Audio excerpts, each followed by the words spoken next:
Hello you guys, welcome back to my channel. If you are new here, welcome. If you've seen my other videos, I'm so glad that you are back. I am going to be recording a video today I've been getting a lot of questions about. It's been a couple weeks since I've been on here, so I'm so excited to get back into it.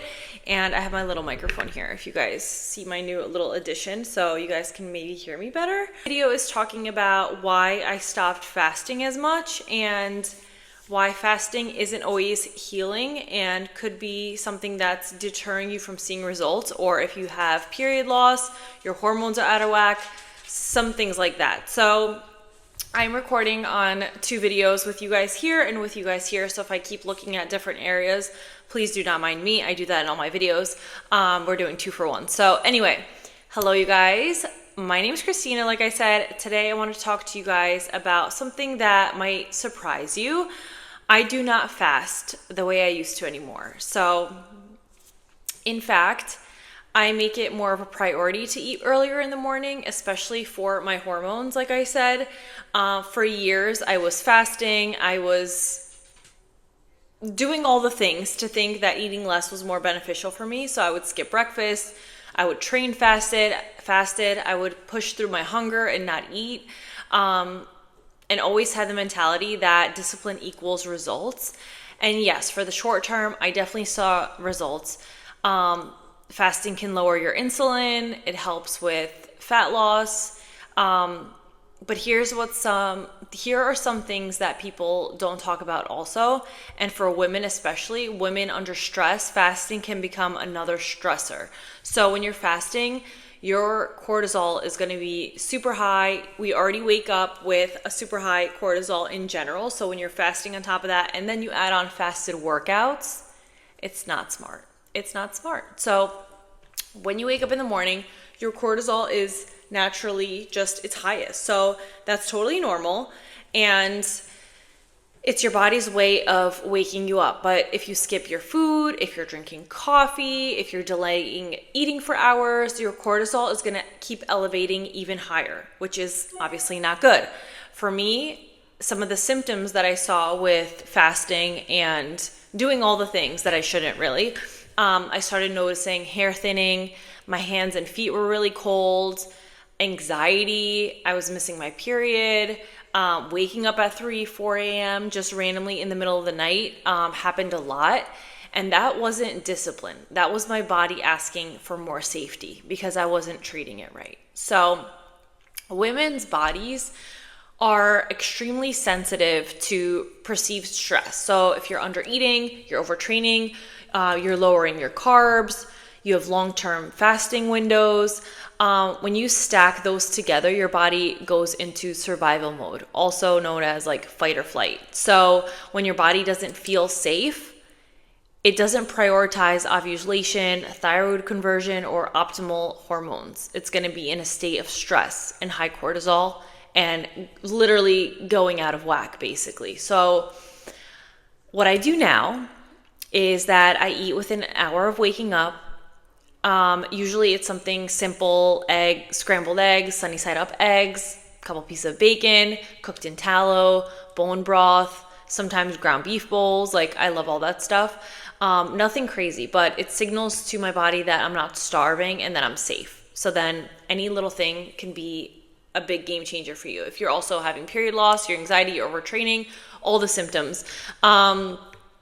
So what happened when I started to eat more and I started to eat breakfast is that,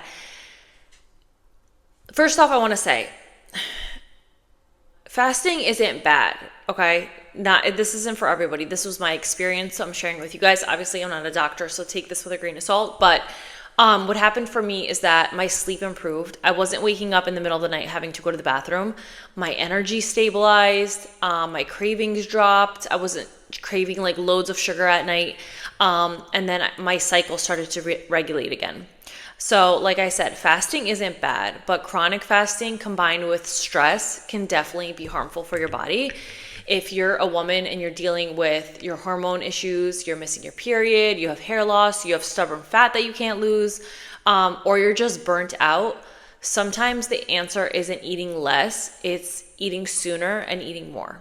So, especially I want to say, like, in this healing phase, there may be a time for a structured fast again. Like, you don't have to say no to fasting forever, but right now, for me, for example, I'm focusing more on metabolic safety and hormone recovery, and that starts with nourishing myself and not depriving myself. So I'm definitely eating more. I'm eating earlier in the day. I'm not waiting till 2-3 o'clock like I did before to eat. So yeah, those are some changes. But if you're also really struggling with these things, don't feel nervous or scared to reach out to me. I can definitely chat, and I have one-on-one coaching, all the things. But definitely, if this resonates with you, comment below. I want to know, like, are you still fasting? Did you lose your period? Are you an early eater? Are you a later eater? Definitely let's talk about it. And if you're navigating healing from overtraining or restrictive patterns, you're definitely not alone.